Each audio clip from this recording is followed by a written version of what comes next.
I don't know who's buying all this new construction, but it sure as hell ain't nobody I know.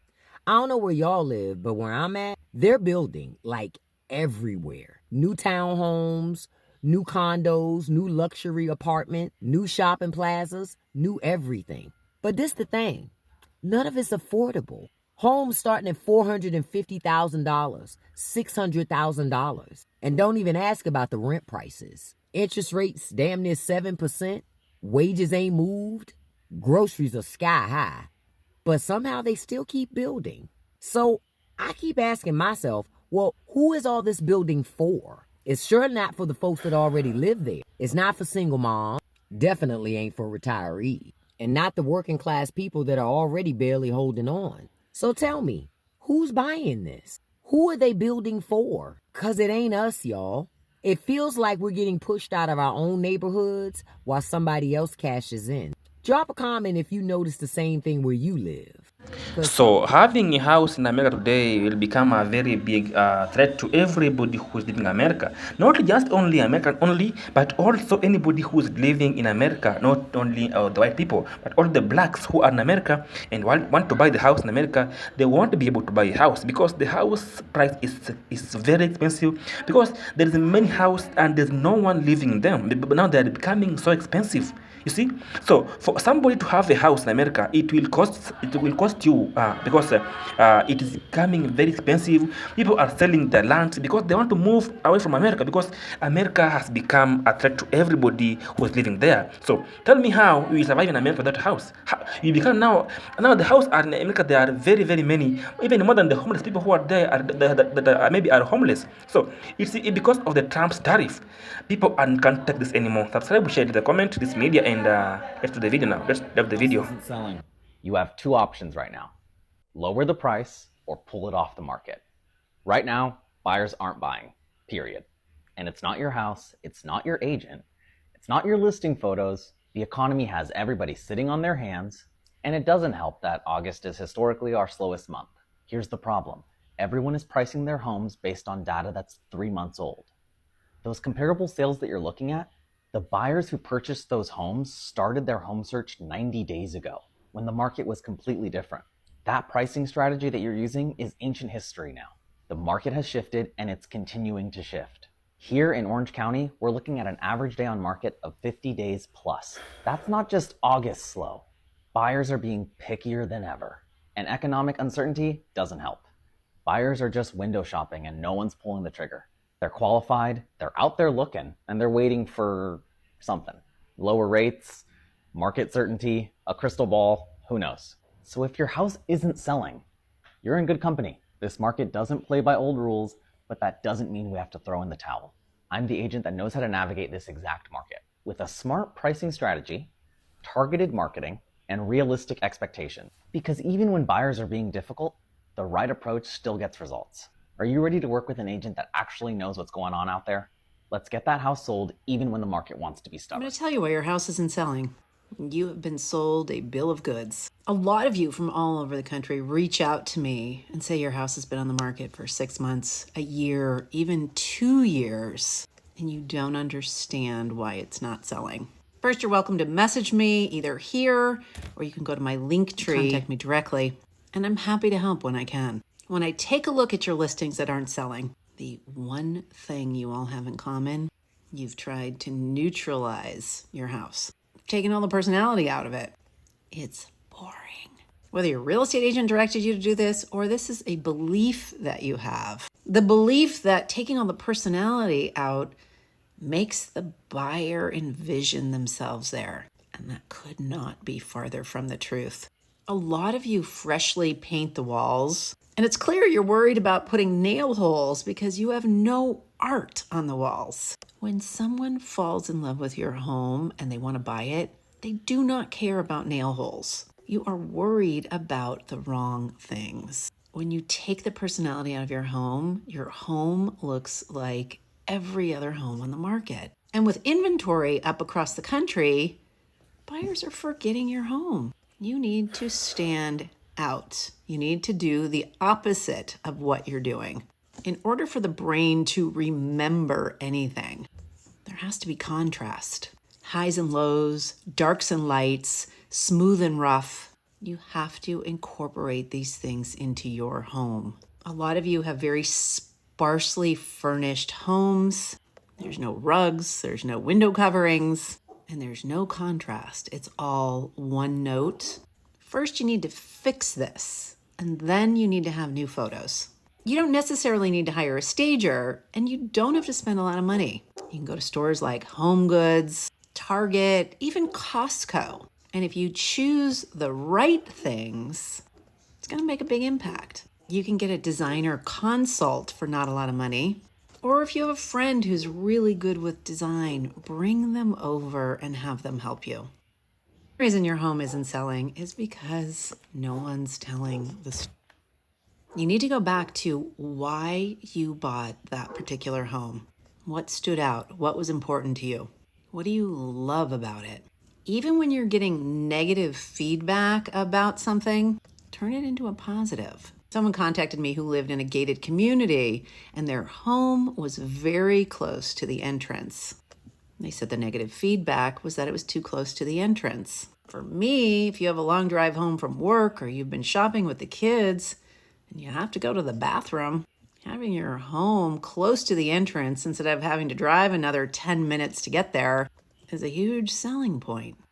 Don't be afraid to point out the obvious. Your agent should be asking you, why did you buy this home? What made you fall in love with it? What are the benefits of living here? They have to understand the home in order to be able to sell it. The third thing is the description. I generally see very, very bad descriptions. They're listing the materials that were used. There's no story, just facts. Emotions make people respond. Emotions make people buy. A lot of people are using ChatGPT to write the descriptions. They don't edit them, they don't give prompts, and you can tell one sentence in when ChatGPT wrote the description. Buyers don't care about the kind of flooring.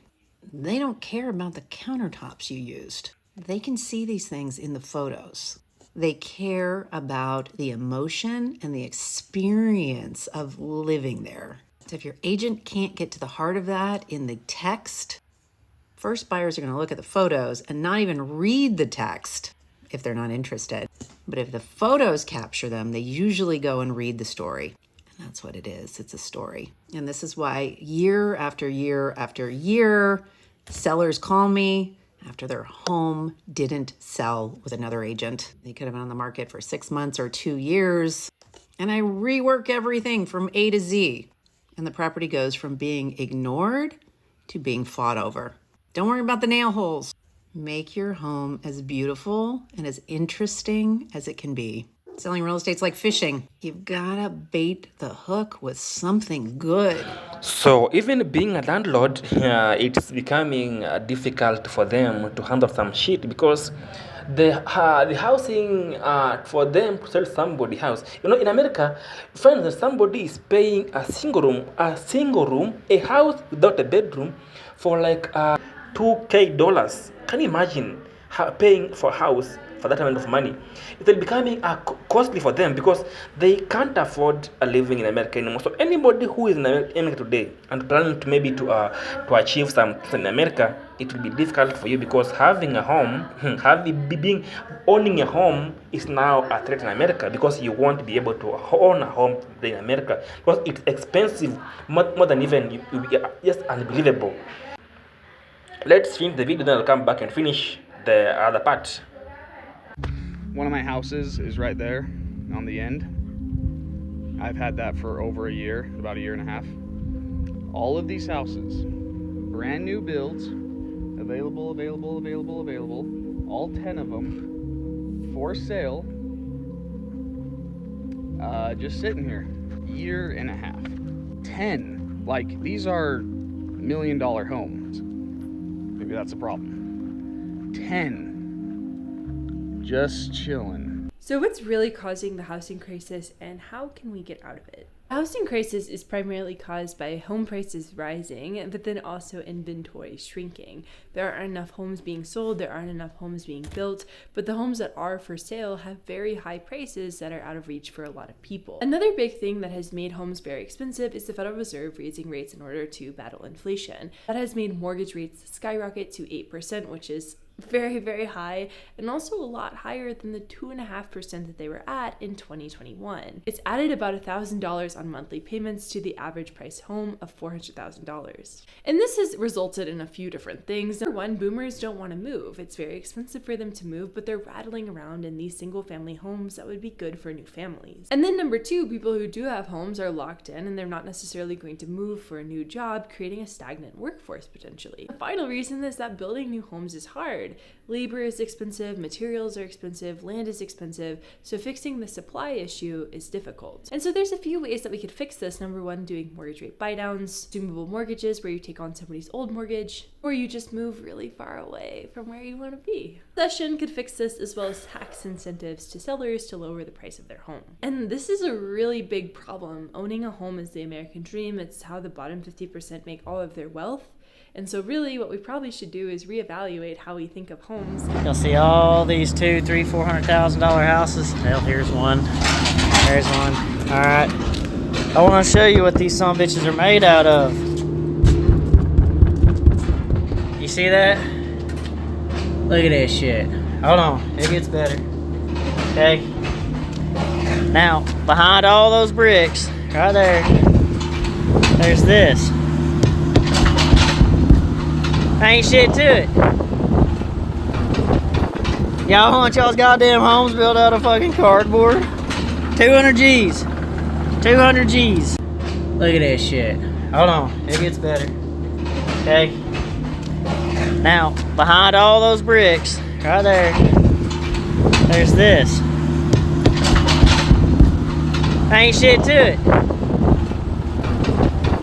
Y'all want y'all's goddamn homes built out of fucking cardboard? There is a new law coming in Italy that most Americans do not even know about. And it could make thousands of homes nearly worthless.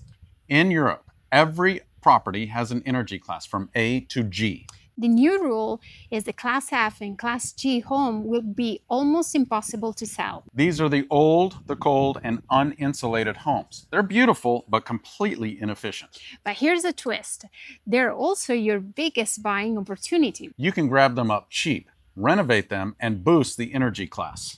They future-proof your investment and build instant equity. Plus, the EU has incentives to help pay for upgrades. That's exactly what we share in our Ameritalian hacks, the smart way to buy and renovate in Italy. So comment hacks down below and we'll the send government you. always have enough money to terrorize people, but never enough to feed and house them? How can we afford to send military resources into Los Angeles and spend billions of dollars on missiles for Israel, but we can't afford universal health care? The response is usually that we can't afford things because immigrants have bankrupted our systems. But who told you they were bankrupt in the first place? Probably the same people who allocate hundreds of billions of dollars in tax cuts and government contracts to themselves and their ultra-wealthy friends. And if it is these immigrants who have bankrupted our public systems, why is it that all of the immigration raids are taking place at workplaces where people are earning a paycheck and taxes are taken out of that paycheck and go into the social safety net? The math doesn't add up, the logic doesn't make sense, and yet they've gotten this far solely by relying on people's fear. The truth is that private prisons, the military-industrial complex, and Big Pharma are some of the biggest donors to the Republican Party in power right now,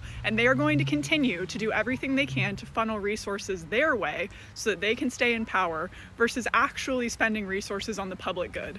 So be skeptical of those who tell you we can't afford something, because it's not a budgetary problem, it's a moral and ethical.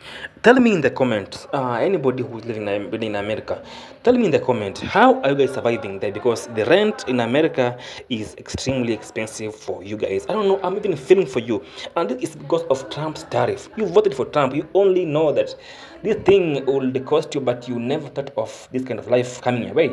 Now, I know I'm feeling sorry for you, but I can't help it anyway because America is collapsing. America is collapsing. Americans should wake up and fight for their own fight for their own right. Because Trump was even saying that he was happy to dissolve the government and the department to shut down. How powerful is Trump? And why can't you fight for your own rights? Have been a boy in this is Global Tales. Subscribe, share, and leave a comment below the comment section. Don't forget to like, share to a friend, and don't forget to subscribe, turn on the bell. Anytime I post a video, you'll be the first one to find the video. Till next time, Amazon peace be with you.